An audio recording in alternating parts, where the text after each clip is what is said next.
Welcome back to another video. Today we're going to analyze the game between Yagiz Erdogmus versus Anish Giri in the Tata Steel 2026.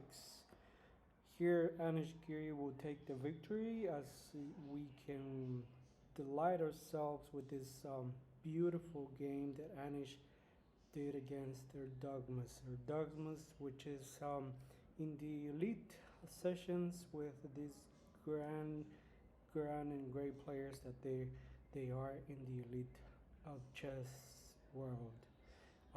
So the game starts with Anish Giri with d4, d5 from Erdogmus, c4, e6, knight f3, knight f6, knight c3. So here we can see a queen's gambit. This has been offered by Anish Giri to play a solid game, but as we know, the queen's gambit with the variation bishop f4, which is really interesting. We're eyeing the c7 square, and sometimes black will react to the center with c5 in order to avoid these variations. So castle e3, c5. As I said before, this is the main move of theory, trying to get rid of that big white center right away.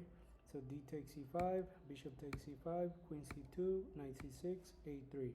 Okay, so here we're, as white, as the main theory says, we might try to bring this rook to d1, so we can eye the queen that is on d8.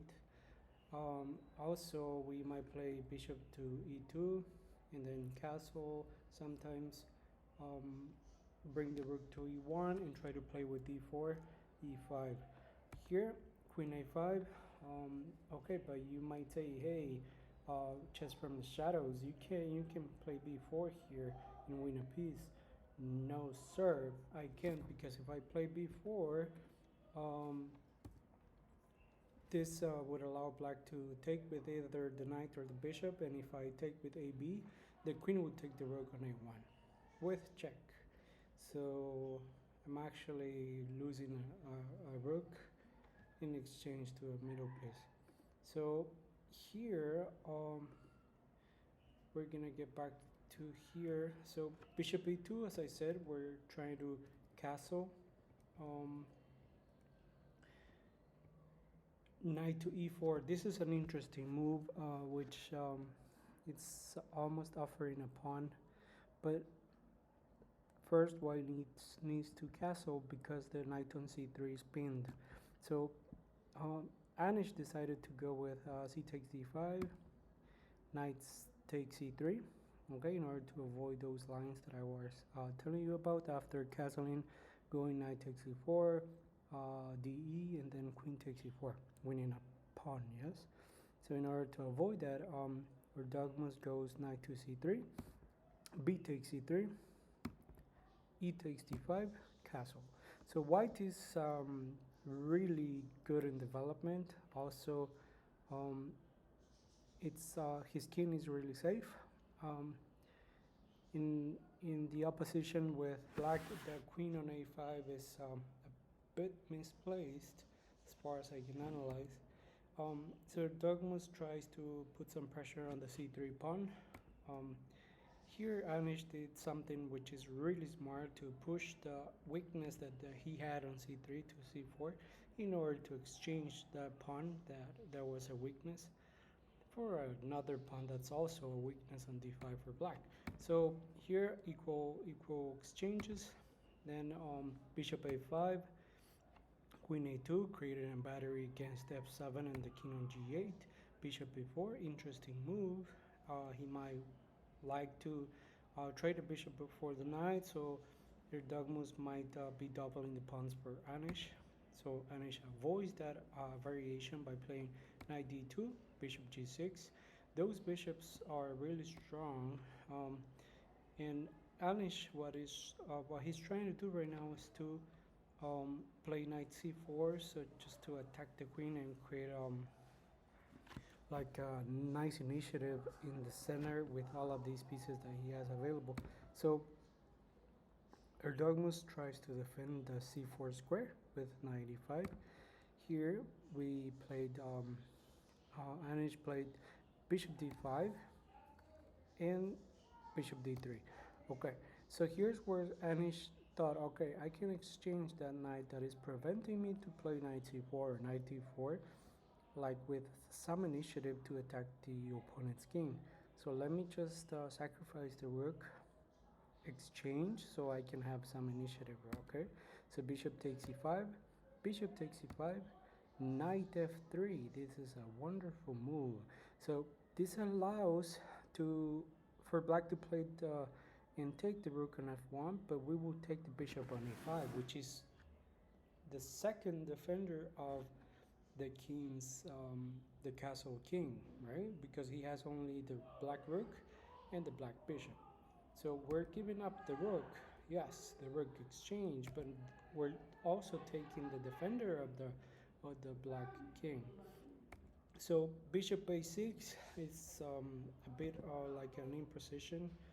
It's not a blunder, I'll say, but it's like putting the bishop on a square that is not active enough for the capacity of a bishop. Bishop b5 would have been better, so that he could like um, try to defend on this diagonal for c6, d7, and e8 if necessary.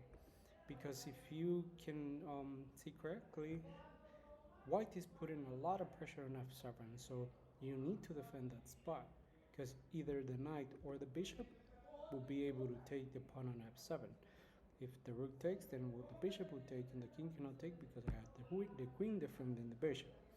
All right, so he did bishop a6, which is, I think it's like almost an error on his side because he let Anish continue with his plan. He took with the knight. This is a brilliant move. I love the play that Anish always does against these elite players. He just treats the position as if there's nothing to lose always. Yes. So queen c3, trying to defend g7. Here h4, just making sure that the king will have enough space to escape in case it's necessary. G6. Okay, the king is trying to create an exit for him to be able to run away if necessary. So the bishop goes e6.